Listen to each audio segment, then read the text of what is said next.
இப்போ பரவலாக வந்து இளைஞரணியில் வந்து 5,00,000 பேர் புதிய நிர்வாகிகள் போட்டதுனால பரவலாக இல்லை ஒரு ஒரு விஷயம். நடிகர் விஜய் வந்து அரசியலுக்கு வந்த பிறகு இளைஞர்கள் அவர் பின்னாடி போகிறாங்க அப்படிங்கிறத ஒரு குற்றச்சாட்டை தடுக்கவும், இல்லை இளைஞர்கள் வந்து திமுக பின்னாடி தான் இருக்காங்க அப்படிங்கிறத உறுதிப்படுத்தவும் தான் இத்தகைய நிர்வாகிகளோட 5,00,000 பேர் போட்டிருக்காங்க. இத்தகைய மாநாடுகளை தொடர்ச்சியாக திமுக நடத்துறதுக்கும் ஒரு காரணம் அப்படின்னு சொல்லப்படுது. உண்மையா சார்?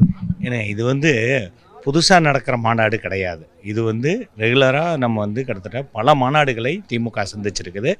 இது இன்றைக்கி நாங்கள் வந்து கிளை இது வார்டெல்லாம் இன்றைக்கி போடலை.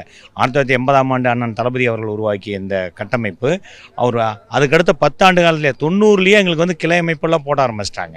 இது இன்றைக்கி இவங்க வந்து வந்ததுக்காக வந்து போடுறாங்கன்னு சொல்லி அது வந்து நீங்கள் வேறு மாதிரி கொண்டுகிட்டு போக வேண்டியதில்லை. இது வந்து எங்களுக்கு காலங்காலமாக இது வந்து 3வது ஜென்ரேஷன் வந்துகிட்டு இருக்கிறோம். இது முதல் ஜென்ரேஷன் கிடையாது. அவங்களுக்கு வேணால் இது முதல் ஜென்ரேஷனாக இருக்கலாம். எங்களுக்கு இது 3வது ஜென்ரேஷன். இது 3வது தலைமுறை உருவாகிட்டு வர. இதிலிருந்து வந்தவங்க தான் பார்த்தீங்கன்னா ஒன்றிய அமைப்பாளராக இருந்தவங்க கூட இன்றைக்கி வந்து ஒன்றிய அமைச்சராக இருந்திருக்கிறாங்க. நம்ம அமைச்சரவையில் வந்திருக்கிறாங்க, மாவட்ட செயலராக இருக்காங்க. எல்லாருமே இளைஞர்லேருந்து வந்தவங்க தான். ஆனால் தளபதி அவர்கள் கிட்டத்தட்ட இந்த 3 நாளைக்கு முன்னாடி ஒரு பேட்டி கொடுத்தாங்க, அதில் பார்த்துருப்பீங்க. ஒரு மாவட்ட துணை அமைப்பாளராக இருந்தவங்க, ஒன்றிய அமைப்பாளராக இருந்தவங்க எல்லாருமே இளைஞர்லேருந்து வந்தவங்க தான் இன்றைக்கி வந்து எம்எல்ஏ, சட்டமன்ற உறுப்பினர், நாடாளுமன்ற உறுப்பினர். ஏன் நான் கூட பார்த்தீங்கன்னா எங்கள் அப்பா வந்து ஒரு கிளை செயலாளர், நான் வந்து ஒரு மாவட்ட அமைப்பாளர், இன்றைக்கி வந்து நாடாளுமன்ற உறுப்பினர், மாநில துணைச் செயலராக அண்ணன் தளபதி அவர்களால் இன்றைக்கி உருவாக்கப்பட்டு அண்ணன் உதயாண்ணன் வந்து உழைக்கிறவங்களுக்கு எந்த இடத்துலையும் ஒரு கை கொடுத்து தூக்கி விட்டுக்கிட்டு தான் இருக்கிறாங்க.